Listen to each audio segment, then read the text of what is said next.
The door opened without resistance. No keypad, no click, no alarm, just open. The city pressed itself against 53 floors of glass, gold light bleeding through the skyline like something poured. Below, traffic moved like slow water. Up here, nothing moved at all. The air was controlled, the temperature exact.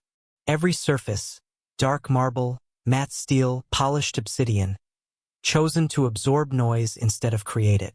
This room did not welcome people, processed them. 3 men sat positioned across the space like something deliberate. Kavrin at the head of the table, jacket off, sleeves pushed to the elbow, hands flat on the surface. Still, the kind of still that came from choosing not to move rather than having nothing to do. Soren to his left, reading from a tablet, eyes barely lifting. Talvek near the window, standing with his back half turned, watching the city the way a person watches something that cannot surprise them anymore. None of them spoke. They didn't need to. The meeting had been running for 40 minutes.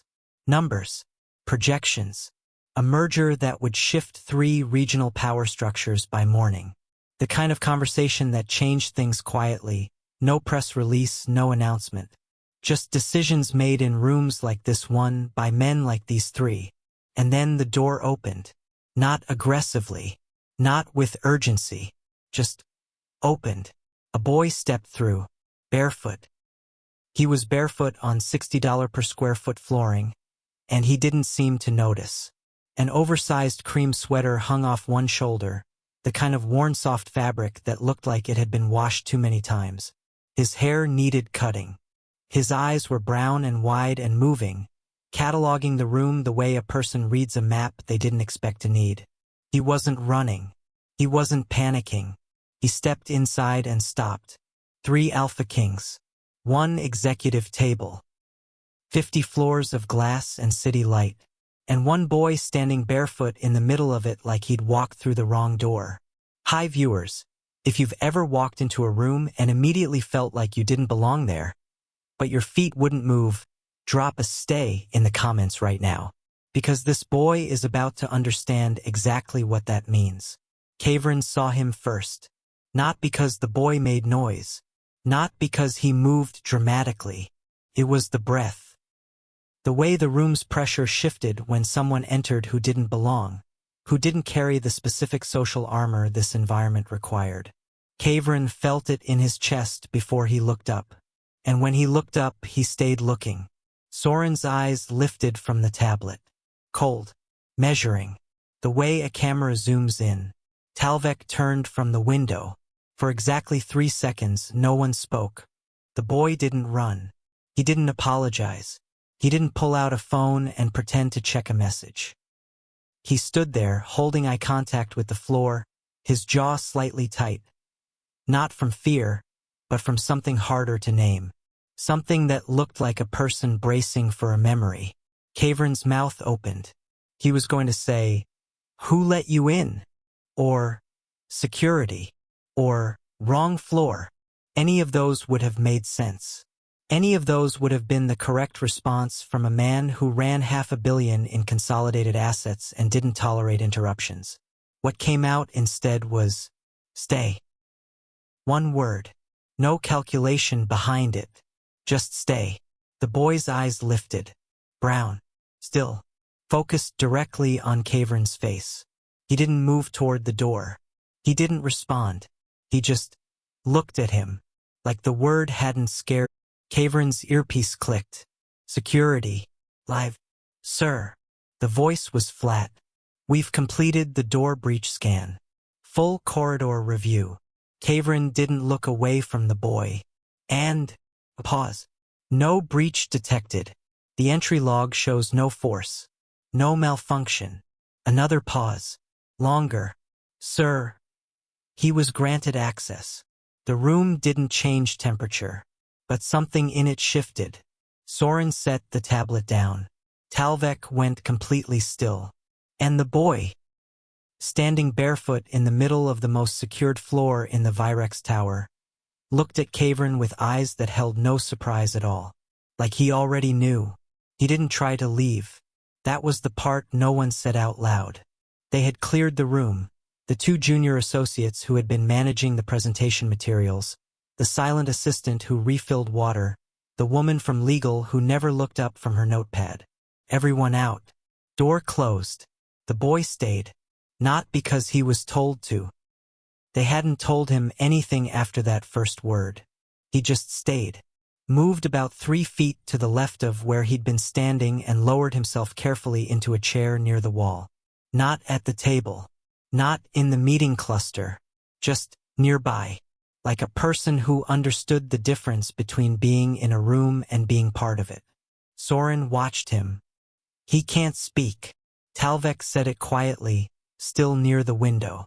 He hadn't moved much since the security call. Look at his hands. The boy's hands were resting on his thighs.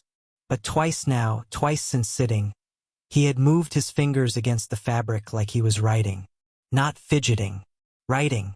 The deliberate drag of a finger forming letters on a surface that couldn't respond. Soren stood, crossed the room, set a legal pad and a pen on the small table beside the chair. The boy looked at it, then looked up at Soren. Soren said nothing, just walked back to his seat. A long moment passed. The boy picked up the pen. He wrote carefully, set the pad back down, tilted it so it could be read from a distance. Said, "I'm not a threat." Kavrin read it from where he stood. His expression didn't change, but something behind his eyes shifted, the way a person reacts when a sentence confirms something they hadn't admitted they were already thinking. "We know," he said. The boy wrote again. "I can leave. If you want me to." It wasn't a plea. It wasn't performance. It was offered the way someone presents a choice they're genuinely holding out. No pressure loaded into it. Kavrin looked at the sentence for 3 full seconds. "We haven't asked you to." That was it. That was the whole exchange. Talvek, still at the window, tracked the boy's face as Kavrin spoke. The boy's expression didn't break into relief. He didn't exhale dramatically. He simply returned the pen to the table, folded his hands again, and looked at the wall. Fear runs. Trauma calculates. And this boy, whoever he was calculating. His eyes moved to the desk. To the door on the left side of the room, the secondary exit, the one that wasn't obvious from the main entrance. To the ventilation panel above the northeast corner. Not memorizing threats. Memorizing layout. Talvek filed that away. They returned loosely to work. Soren opened a secondary document on the table screen. Kavrin took calls in the corridor twice. The boy didn't move from his chair. He sat with the patience of someone who had learned that moving brought attention, and attention brought decisions, and decisions were rarely made in his favor. But here was the thing. He avoided eye contact. That was obvious from the first minute. Except it wasn't submission. Kavrin had seen submission, had watched people fold in real time when he entered a room, had watched assistants drop their gaze and shoulders simultaneously, a full-body apology for existing in his vicinity.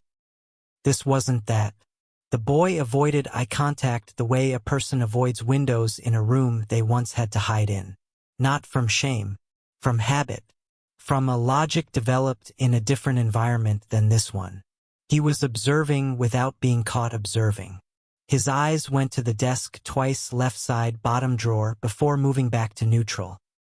They went to the power console near the window, to the ceiling where the secondary camera mounted above the door had a 2-inch blind spot on the lower right. He was reading this room the way you read a place you've had to understand fast.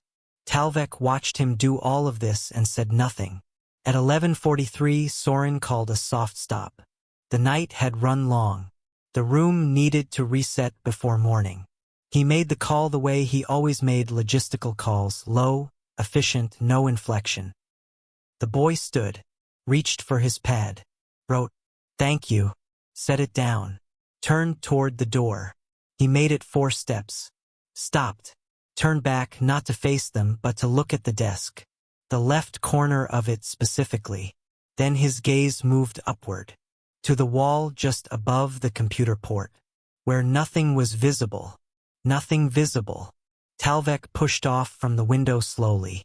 He crossed the room, stood where the boy had been looking, ran 2 fingers across the wall just above the port. Nothing. Smooth. He looked back at the boy. The boy was already watching him, and in his expression was something that stopped Talvek mid-thought. Not curiosity.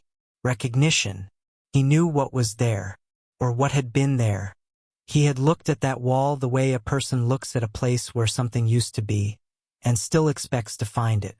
Talvek opened his mouth. Before he could form the question, the boy set the pad down on the nearest surface, uncapped the pen, and wrote 1 sentence. He placed it where all 3 of them could see it. I didn't mean to come back here. Nobody removed the chair. That was the first thing. The chair near the wall, the one he had settled into the night he arrived, stayed there. No one moved it back to its original position along the secondary wall where it had lived before. It just remained, slightly angled, in the space he had chosen. 3 days passed.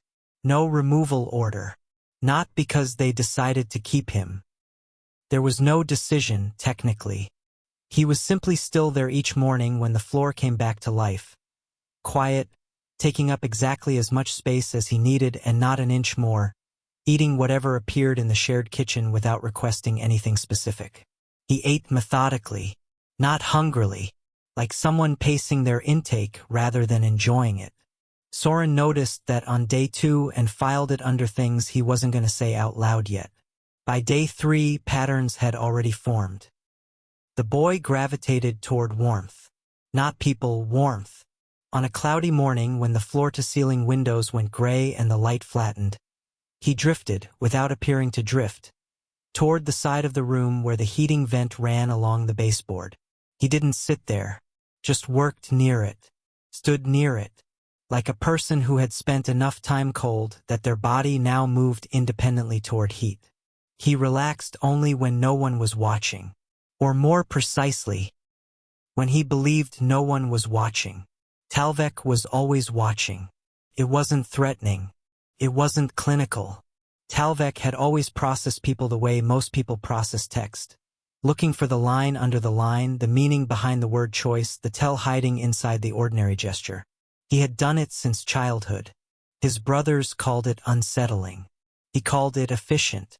And what he was reading in the boy was a system, not chaos, not random behavior. A system developed over a long time to manage an environment the boy had clearly learned could not be trusted. He flinched before touch. That was easy to see. The harder part, he stopped flinching after. Not during, after. Like his body registered incoming contact, prepared for impact, and then, when impact didn't come, took a moment longer than normal to believe it. To process that the space had stayed safe. That wasn't ordinary fear. That was something that had been taught. Kavrin didn't analyze it the way Talvek did. He just moved differently when the boy was near, slower, less angular. He was not a soft person by nature.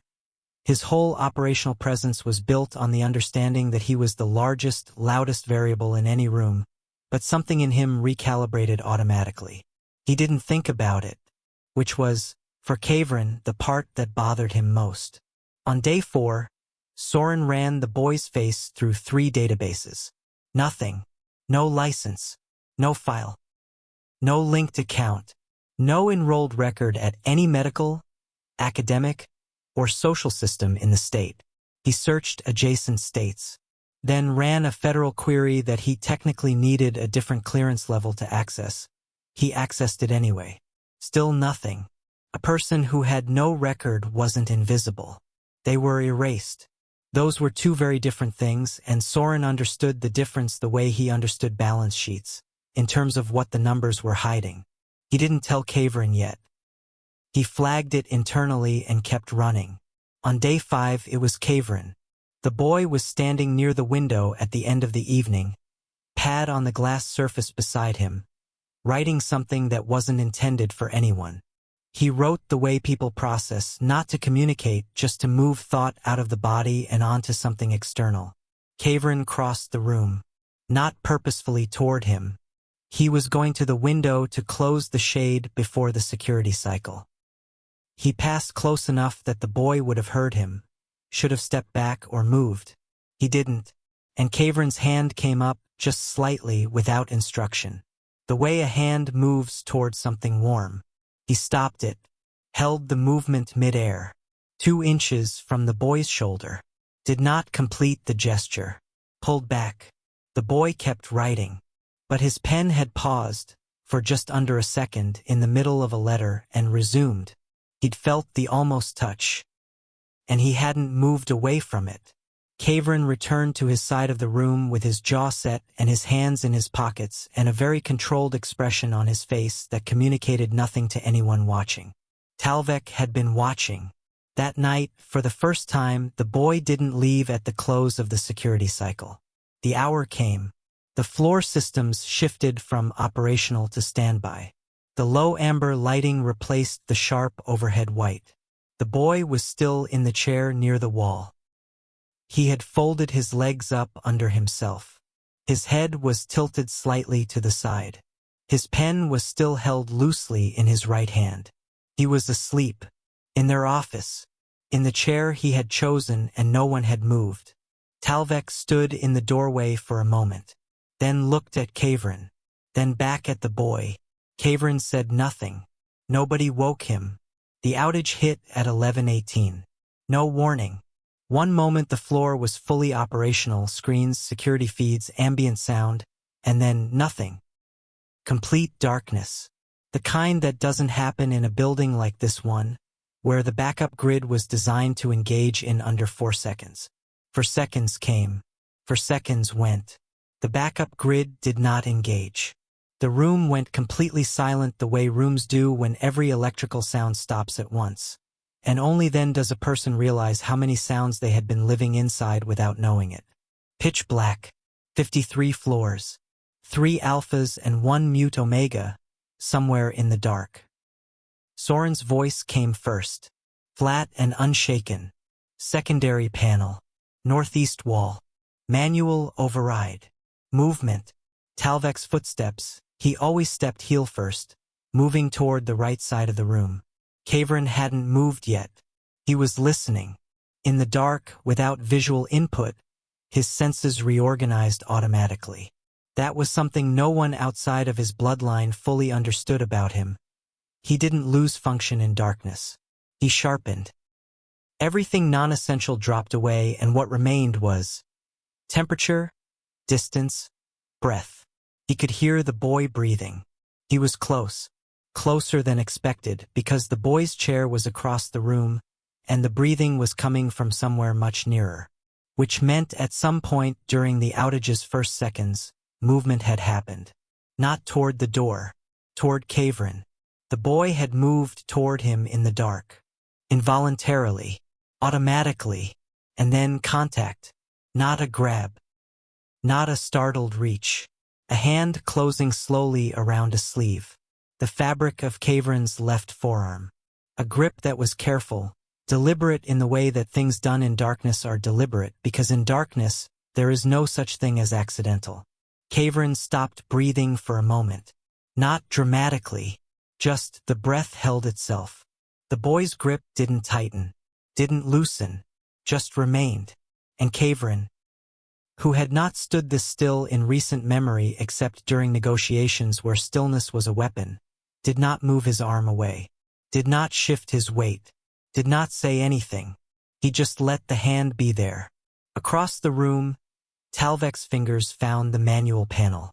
The room filled slowly, low red emergency light first, then a warming amber as the auxiliary system climbed back up. Not full brightness. Not yet. Just enough to see shapes, outlines, the faint geometry of the room. Enough to see Kavrin, standing in the middle of the room, and the boy beside him, hand still on his sleeve. Soren saw it first. He said nothing. His expression gave away nothing. But he looked for a half second, with the attention of a man cataloging something he will return to. Talvek saw it from across the room. His hand was still on the panel. He didn't speak. The amber light climbed. The room warmed visibly. Security feeds flickered back in the upper corner. The boy's hand didn't move. Kavran's arm stayed exactly where it was. Neither of them acknowledged the other. No eye contact. The boy was looking at the floor, not from shame, but from the kind of careful stillness a person holds when they're afraid that acknowledgement will undo something. Don't name it. Don't look at it directly. Just let it stay. Soren's tablet resumed. The screen threw cool blue light across his face as the system rebooted. He pulled up the security log to flag the outage for maintenance. Routine. Mechanical. The lights came fully back online at 11:22. For minutes of darkness, everything reset. Except, the boy's hand was still on Kavran's sleeve. Not gripping, not hiding, just resting, like something that had found a position it wasn't ready to leave yet. Kavran finally looked down. The boy felt the look, glanced up once, just briefly, and then away again. Neither of them moved. Soren looked up from his tablet at that exact moment. Took in the full picture. His jaw shifted once. Barely. He returned to the log. But before he typed the first character of the maintenance note, he stopped. Read back through the outage timestamp. Then cross-referenced it against the building's automated grid system. His fingers slowed. He pulled up a secondary screen. Read again. The outage had not been a malfunction. It had been triggered from a localized point inside the building's own system. A sublayer that shouldn't have had that kind of command access.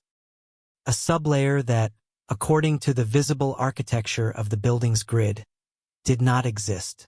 Soren set the tablet down without expression. Looked at the boy. The boy's hand had finally fallen from Kavran's sleeve. Slowly, like something released rather than dropped. Soren said nothing to either of them, but he picked up his phone, typed 3 words to Talvek across the room. Run the archive. The file wasn't easy to find. That was the point. Soren had been in restricted systems before. He had the kind of access that came from building the company from the ground up, from knowing which doors were never supposed to be locked because he had been there when the walls were poured. He knew Virex's architecture the way a person knows their own home in the dark, which was exactly why the wall he hit at 2:41 in the morning made his hands stop moving. He had never seen it. That wall, that dead end inside a system he had helped design, had never been there before. Or it had always been there, and had been made to look like nothing. He sent the encrypted flag to Talvek, and within 9 minutes Talvek was at the secondary terminal across the room, running a different entry point. Deeper, older, through the pre-corporate acquisition layer that still held data from before Virex absorbed 3 smaller firms in its second year of operation. The boy was asleep in his chair. Soren checked. Once. The slow, even breathing confirmed it. He lowered his voice anyway. What are we looking at? Talvek's eyes moved across the screen. He had the kind of focus that made him look unmoved no matter what he was reading. But his pause, the 3-second hold before he answered, said enough. A facility. He pulled the image file. Old format. Low resolution. Black and white. Omega classification. Residential. Operating out of the Eastern Corridor before the first Virex land acquisition. Soren leaned in. The image was grainy. A building. Low roofline. Chain link exterior. Administrative signage that was either blurred or deliberately redacted. When? 19 to 20 years back. Approximately. Talvek pulled the next file. His jaw tightened once. It didn't close voluntarily. Fire. Complete structural loss. No survivors listed officially. He paused. Officially. Soren already knew where this was going. He could feel it in the shape of the data. The way information arranged itself when someone had worked very hard to arrange it differently. There's a secondary report attached, Talvek said. Sealed. Virex Authority Seal. Which is interesting, because Virex didn't have authority certification until 3 years after this date. Meaning someone backdated the seal. Meaning someone used a seal that didn't exist yet. Either the date on the report is wrong, or the seal was applied later. After someone decided the report needed to disappear, Soren straightened. The room felt different at 3 in the morning. The city outside had dropped to low light, the kind of quiet that made 53 floors feel more like a sealed container than a tower. He was aware of his own breathing, of the boy still sleeping behind him. Talvek opened the final visible document in the buried file. A list, names, numbers, classification codes, partially burned through. The scan of a physical document that had survived a fire badly. Most of the entries were unreadable. One wasn't. A child. Listed by processing number rather than name. Omega designation. Age approximated at 5 to 7. Status. Extracted. Destination. Unlogged. Follow-up record. None. Below the entry, handwritten in the margin of what had been a government-style intake form, 2 words that had survived the damage. Do not file. Soren looked at those words for a long time. Talvek pulled up the architectural map of the old facility. A floor plan scan, damaged at the edges but the core structure still legible. Administrative wing. Processing rooms on the lower level. A secondary building behind the main structure, connected by a covered corridor. He expanded the map on the screen. Both of them looked at it. Then Soren turned slowly. The boy's eyes were open. He hadn't made a sound. Hadn't shifted in the chair. His breathing was the same even rhythm it had been when they checked 10 minutes ago. But his eyes were open, and they were on the screen. Not panicked. Not surprised. He was looking at the floor plan the way a person looks at something they have spent a long time trying not to look at. Soren stepped between the screen and the boy's line of sight. Instinctive, not unkind. The boy's eyes moved to him instead. Then to Talvek. Then down. He uncurled from the chair slowly. Padded across the floor, still barefoot, always barefoot, and stopped at the far end of the table. The executive desk. The heavy one near the window. He didn't go to the screen. He went to the desk. Crouched beside it. Ran 2 fingers along the underside of the left rear leg. Not searching. Directly. Without hesitation. Without looking. His hand stopped. Then he tapped. 3 times. In a specific pattern. Against a point on the underside of the leg that, from the outside, looked like solid material. The hidden seam was there. They could see it now. A hairline break in the composite that was invisible unless you knew exactly where to look. The boy stood. Turned around. Looked at Talvek and Soren with an expression that was not triumph. Not relief. Just the face of someone who had just confirmed something they had lived for 19 years hoping was either real or a dream, and still didn't know which outcome would be harder to carry. Talvek didn't ask the question he was forming, because Soren's tablet activated with a single alert tone. They both looked. The building's internal security AI had generated an automatic flag. A new classification entry, triggered by the boy's biometric presence on the floor. Something the system had apparently been running quietly in the background since the moment he arrived. The flag read, Authorized, Legacy Priority. Access Tier, Original. Below it, the system had auto-populated a field that had never been visible before. A personnel category that hadn't existed in any version of Virex's system they had ever accessed. And at the very bottom of the flag, one line that made Soren's breath catch before he could stop it. Account protected by internal proxy. Active since year 1. Someone inside this company had been shielding this boy's existence since before Virex had a name. And whoever that was, they had been waiting for him to come back. He knew where the second camera blind spot was. Not the one above the door. That one was obvious once you knew to look. The other one.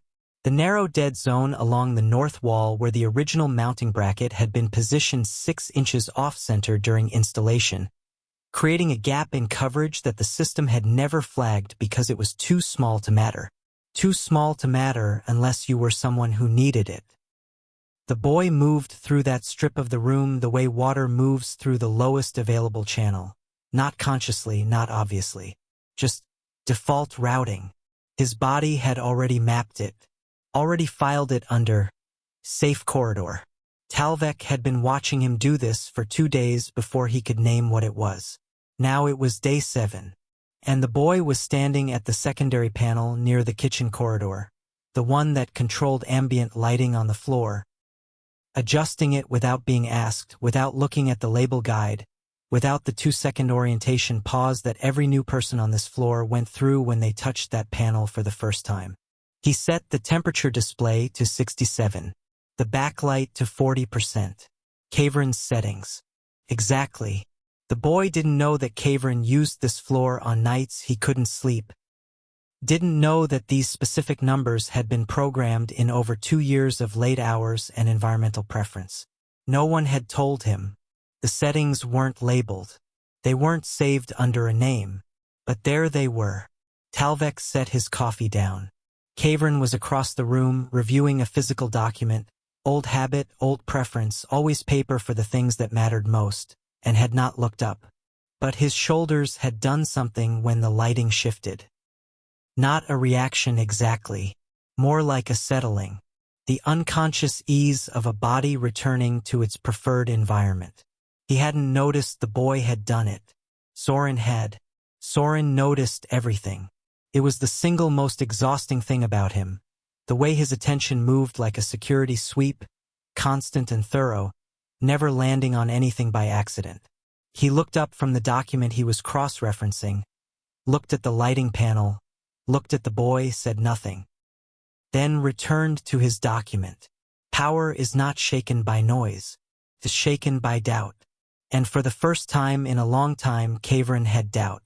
Not the productive kind. Not the strategic uncertainty that sharpened a decision. The other kind. The kind that sat low and quiet and refused to be reasoned with. He looked up from his paper at the boy, who had moved on, was now sitting at the far end of the room writing again, unaware that he'd just reconfigured an environment to match someone else's preferences without being told what those preferences were. Kaverin set the paper down, didn't pick it up again. That afternoon, the boy found the compartment behind the secondary wall panel. Not the one Talvek had checked the first night. A different one, further along the corridor, past the kitchen and around the left turn where the floor narrowed before expanding into the back storage area. A wall panel that looked like every other wall panel. Regulation height, regulation width, matte finish. He pressed the lower left corner with 2 fingers. It released. Inside, a hollow space, maybe 8 inches deep by 12 inches wide. Empty now, but not always empty. The interior surface had the scuff marks and faint residue lines of something stored long-term. Something rectangular. Documents, maybe, or a case. Talvek was behind him when it opened. He had been following quietly, not stalking, just tracking, since the lighting panel moment. The boy turned, found Talvek 3 feet away. Didn't startle. Talvek looked at the compartment, then at the boy, then carefully. Who taught you this place? The boy held his gaze. A long moment. Long enough that Talvek almost repeated the question. Then the boy reached into his back pocket.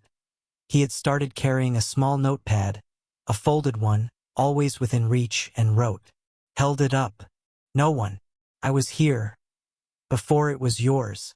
Talvek read it once. Read it again. Looked at the boy's face.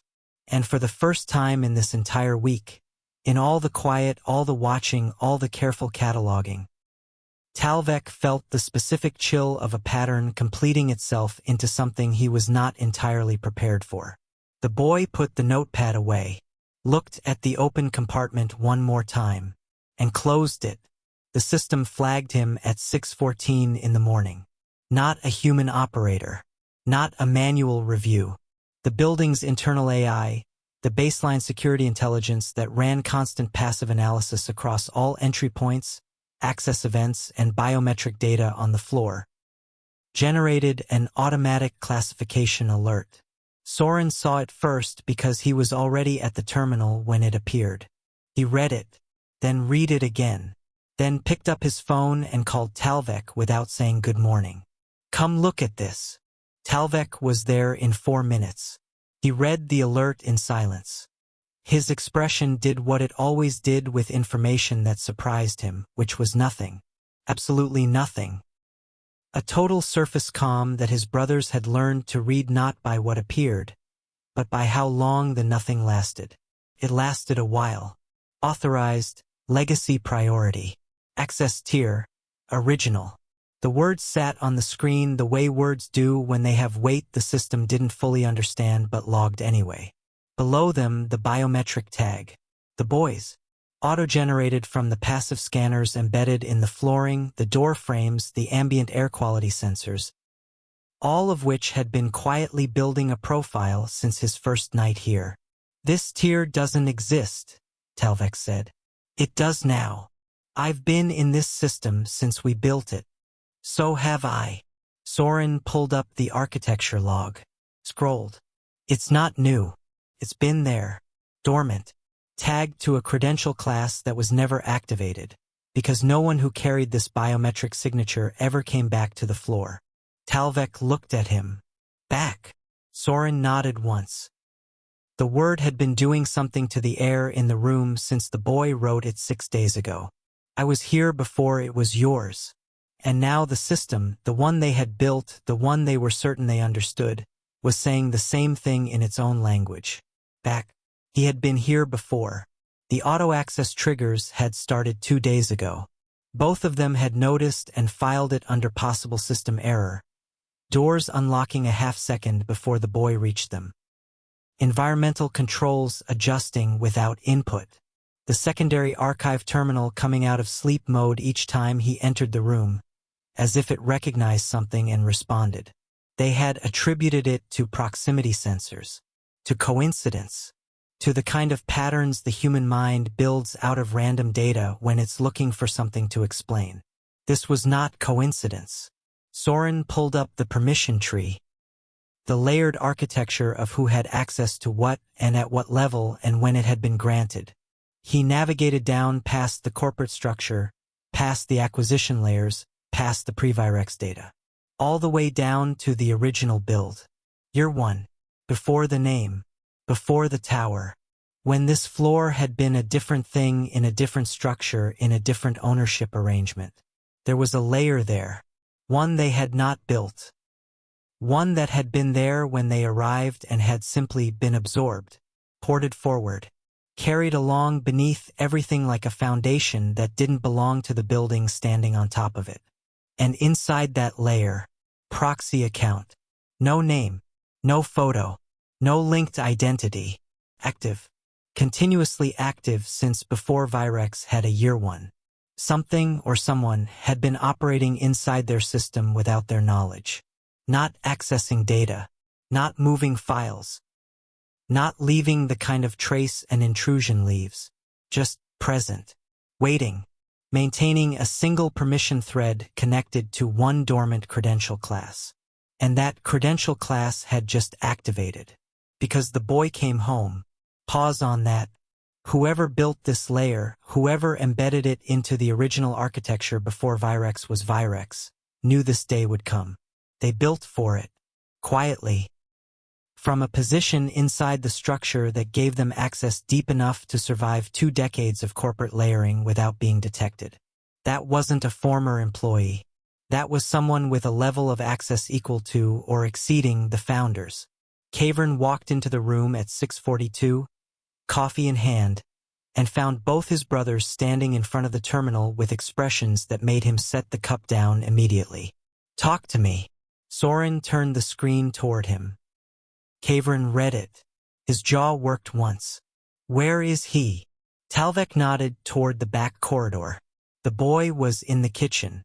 They could hear the soft movement of someone who had learned to be very quiet in spaces that were not theirs. The careful non-noise of a person moving through an environment they didn't want to disturb. Kavran looked at the screen, then toward the corridor, then back. Someone inside this company built a door for him. Nobody disagreed, and left it open. Still no disagreement. Kavran looked at the screen one more time, at the account status field, at the 4 words sitting there like a sentence that rewrote every assumption they'd made about the last 7 days. Someone had been protecting this boy's existence from inside Virex since the beginning, and they had never said a word. The full record took 4 hours to pull. They didn't rush it.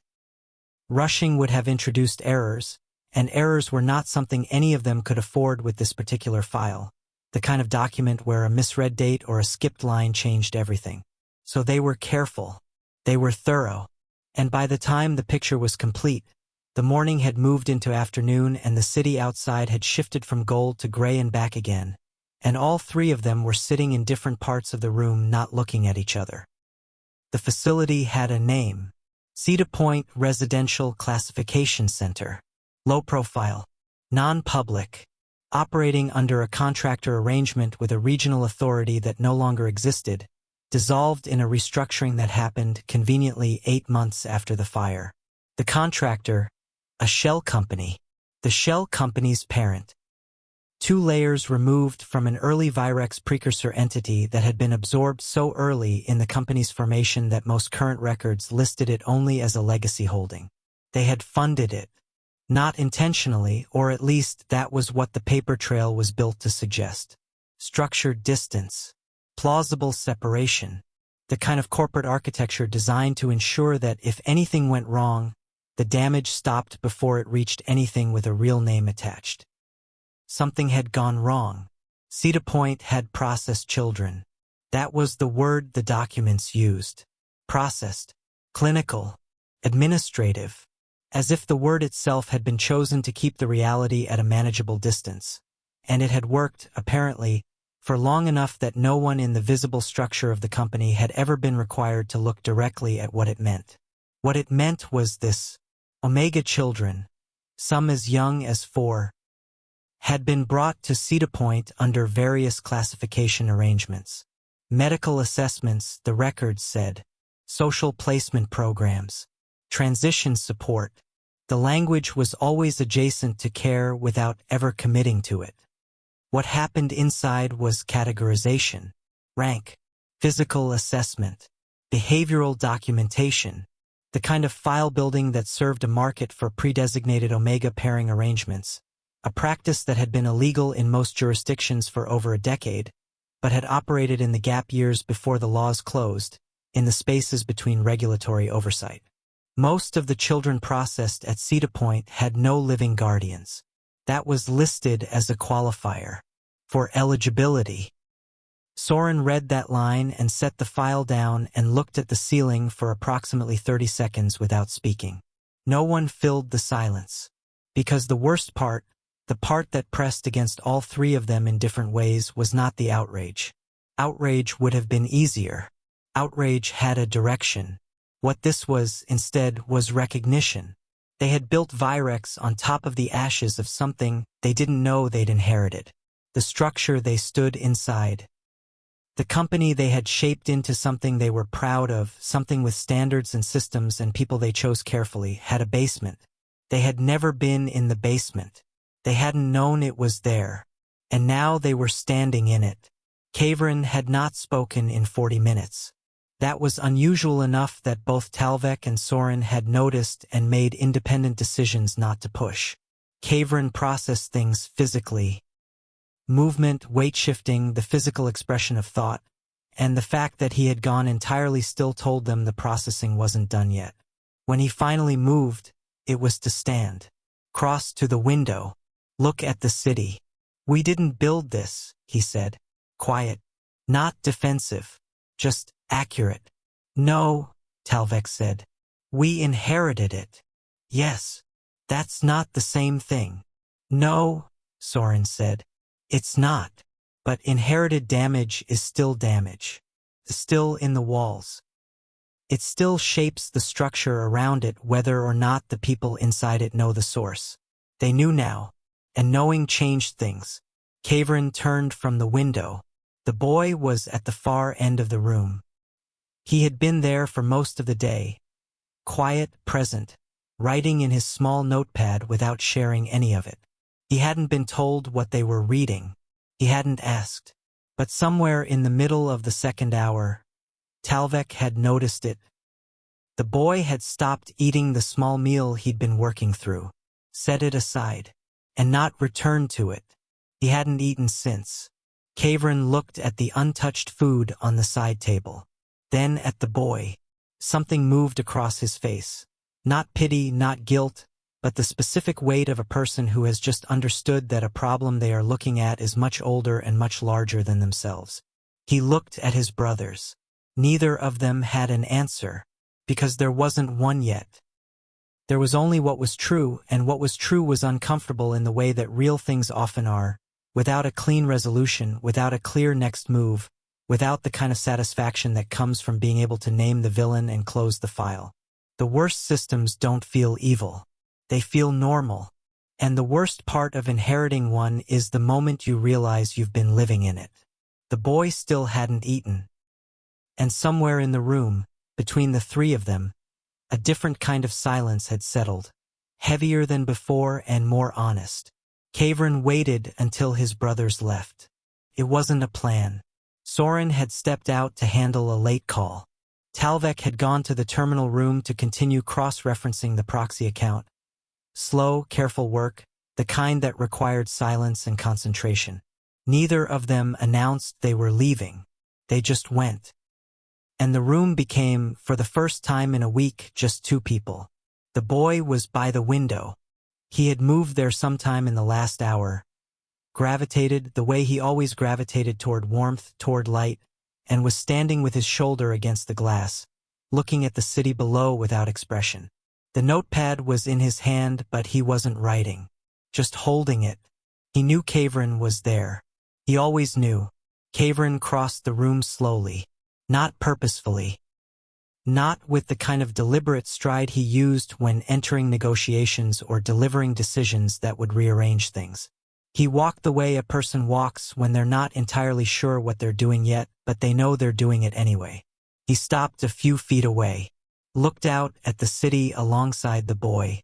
Neither of them spoke.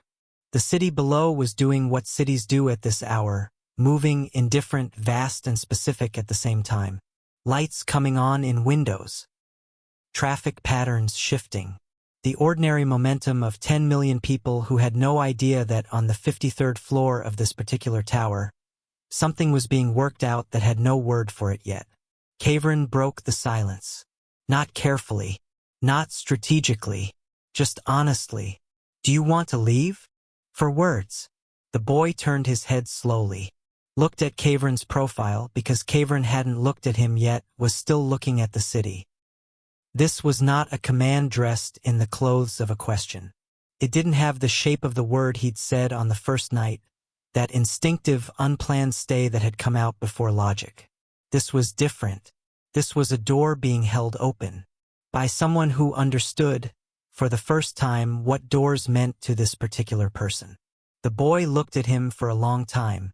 Kavrin finally turned, met his eyes. No pressure in it. No lean. No subvocal expectation running underneath the surface of the question like most alpha communication. That persistent frequency that said what is expected of you regardless of what my mouth is saying. This was just the question. And the space for whatever the answer was. The boy's jaw moved. Not to speak, he couldn't speak. But the way a jaw moves when a person is holding something that is too large and too old to fit into whatever container they've been carrying it in. Like the body is trying to process something the mind has been managing alone for too long. He lifted the notepad, held the pen, and then didn't write. Set the pen down. Set the pad down. Just stood there. The city light moved across his face in long, slow patterns. Gold. Then blue. Then the flat white of a passing helicopter sweep. He looked at the door. The main exit. The one he'd been able to use freely since he arrived. No lock, No barrier, no one positioned between him and it. He looked at it for a long time. Kavrin didn't follow his gaze, didn't add to the silence with his own weight. He just remained, a presence without demand, available without being insistent, which was, for this boy, something different from anything that had come before it. Every other space he had existed in, every room, every arrangement, every structure that had held him, had wanted something. Even the neutral ones. Even the ones that called themselves safe. There was always a shape expected of him. A behavior. A compliance he wasn't asked to perform but would be measured against anyway. This man was just standing next to him, asking a real question, waiting for a real answer. The boy's gaze moved from the door, back to Kavrin. He reached for the notepad, picked up the pen, wrote one word, turned it so Kavrin could read it. No. Then, after a pause, he wrote again, underneath. But I don't know how to stay either. Kavrin read both lines. He nodded once, slow, deliberate, like a person receiving information they already suspected but needed to hear said. He didn't reach for him, didn't close the distance, didn't push past what the moment was offering. He just said, okay, that was it. Okay. Like the answer, all of it, the no and the not yet and the I don't know, was received exactly as it was. Without negotiation. Without redirection. The boy looked at that word hanging in the air between them. And for reasons he could not have explained and did not try to, his eyes filled. Not dramatically. Not with the collapse that comes when something breaks. Just quietly. The way things fill when the pressure behind them has been held long enough that the smallest release is all it takes. He didn't move toward Kavrin. Kavrin didn't move toward him. They stood at the window in the city light. Two people who were not yet whatever they were going to become, but had stopped pretending they were nothing. The door to the room sat open behind them. The boy didn't move toward it. Not fully away. Not fully in. Somewhere between. Still figuring out what staying felt like when it was chosen instead of assigned. Morning came without announcement. It always does. The city below had shifted from the bruised purple of pre-dawn into something warmer.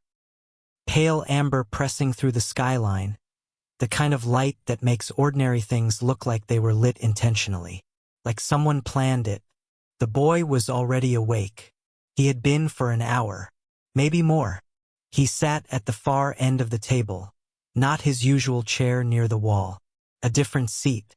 One that faced the window directly, where the light came in at the angle that turned the glass from a mirror into a view. He had a cup of tea. He'd started making it himself 2 days ago, after watching Talvek's routine enough times to understand the cabinet, the ratio, the temperature. He made it slightly differently than Talvek did.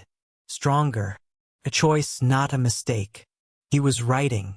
Not quick, functional notes. Not messages for the room. Writing the way a person writes when they are finally putting something down on paper that has been living inside them without room to move. The pen moved steadily. Pages turning. His face was the most open it had been in 9 days. Not happy exactly, not resolved, but present. Engaged with the page the way a person is engaged when they trust what they're doing with their hands. Talvek came in first. He saw the boy at the table, at the different seat, with the tea and the writing and the face that was different. Not dramatically, just less managed. Talvek poured himself coffee, said nothing, moved to his usual position near the terminal. But he set his coffee on the table instead of at the terminal desk, closer to where the boy was sitting. Not pointed, not performed, just adjusted. Soren arrived 20 minutes later, took in the scene in one pass the way he always did, and made a single unconscious decision. He set his bag down at the table rather than the secondary desk where he usually started his mornings. The table, where the boy was. Neither of them acknowledged the shift. The boy looked up from his writing when Soren sat, made brief eye contact, didn't look away first, then returned to the page. That was new. Kavrin came in last. He stood in the doorway for a moment, just a moment, taking in the configuration. 3 people at the table. Morning light. The soft sound of a pen on paper. He walked in. Did not go to his position at the head of the table. Sat at the side. The room reconfigured itself around a different geometry and nobody said anything about it. They worked through the morning like that. Separately but together. The way people work when they have stopped performing separateness and are simply doing what they do in the same space. Kavrin on calls, low-voiced. Soren cross-referencing documents, making occasional marks. Talvek running system analysis with the kind of focus that required headphones and complete internal withdrawal. The boy wrote. Filled 4 pages. Then rested. Ate the food that appeared on the table when the morning service came through. Finished it. The proxy account was still active. The legacy access tier was still running. The file on Cedar was still sitting in a secured folder that all 3 of them had opened and not yet decided what to do with. Those problems had not resolved overnight. They were still real, still serious, still waiting. But they were waiting in a room where the air was different than it had been a week ago. Around midday, the boy stood. He stretched, the kind of full-body stretch of a person who has been sitting in one place for a long time and whose body has opinions about that. He gathered his notepad, capped his pen, walked toward the main exit. Kavrin looked up from his call, put the caller on hold, said nothing. Soren looked up. Talvek pulled one headphone off. The boy reached the exit. His hand landed on the door frame, not pushing, not opening, just pausing. The way a person pauses when they are standing between 2 things and one of them has become, quietly, more than it started as. He stood there for a moment, just a moment, then he turned around. Not dramatically, not with the weight of a declaration, just turned, walked back inside, set his notepad on the table, sat back down, picked up his pen, and from 3 different points in the room, without coordination, without discussion, without looking at each other. Stay, Kavrin said it. Then Soren, then Talvek, not commanding, not requesting, just saying what was already true. The boy looked up, looked at each of them once, briefly, in turn. This time he understood the word, not just the sound of it, the actual weight of what it carried, the fact that it wasn't a leash. It wasn't a cage reassembled from softer materials. It was what it was, an invitation. From people who were still figuring out what they were doing. From a room that had more questions in it than answers. From a connection that had no name for itself yet and wasn't rushing to find one. He looked down at the page, wrote something, turned it so all 3 could see across the space between them. Said, okay. Simple as that. Okay. The light through the window shifted. The way afternoon light shifts when a cloud moves and the angle changes, and for a moment everything in the room catches the warmth differently. Brighter. Warmer. Nothing was resolved. The archive sat waiting. The proxy account still ran behind the walls of the system they built on top of a history they were still unwrapping. There were conversations ahead that none of them had the words for yet. But in this room, right now, a boy who had been erased was writing. 3 men who had inherited something they didn't choose were choosing something different. And the door, the one that had opened without force on a night no one had planned, was still open. Not because no one had closed it, because no one wanted to. Some bonds don't begin with words. They begin with the decision not to walk away.